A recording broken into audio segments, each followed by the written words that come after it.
Pourquoi les enfants de Dieu sont-ils rejetés sans raison?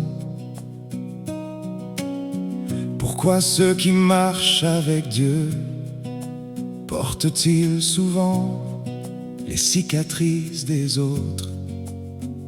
Depuis Abel jusqu'à Jésus-Christ, le juste a toujours été combattu.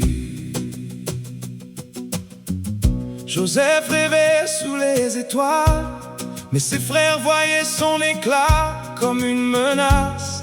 Il ne leur avait rien fait, mais la faveur de Dieu sur sa vie brûlait leur regard jaloux, jeté dans une fosse, vendu comme un esclave, simplement parce que le ciel avait posé sa main sur lui. Ô Seigneur, quand ta lumière brille sur moi, pourquoi les ténèbres veulent-elles m'éteindre? Abel apporta son cœur devant Dieu, et le ciel accepta son sacrifice. Mais Caïn porta la haine dans ses mains. Le juste tomba sans avoir offensé personne. Haï sans cause, comme Jésus-Christ avant moi, porter ma croix même dans les larmes, même quand le monde me rejette. Si on a frappé le bois vert, que fera-t-on au bois sec? Mais je marcherai quand même, Seigneur, car mon nom est écrit dans les cieux. Judas marchait avec Jésus, mais son cœur était déjà loin. Un baiser pour trahir, 30 pièces pour vendre la vérité. Les pharisiens haïssaient la lumière, car leurs œuvres vivaient dans l'ombre.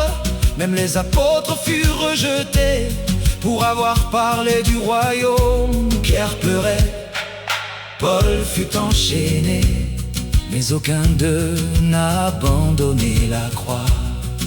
Seigneur, donne-moi la force quand les regards deviennent des pierres, quand les paroles deviennent des épées. Car suivre Jésus, ce n'est pas porter une couronne ici-bas, c'est parfois marcher seul avec le ciel comme unique soutien.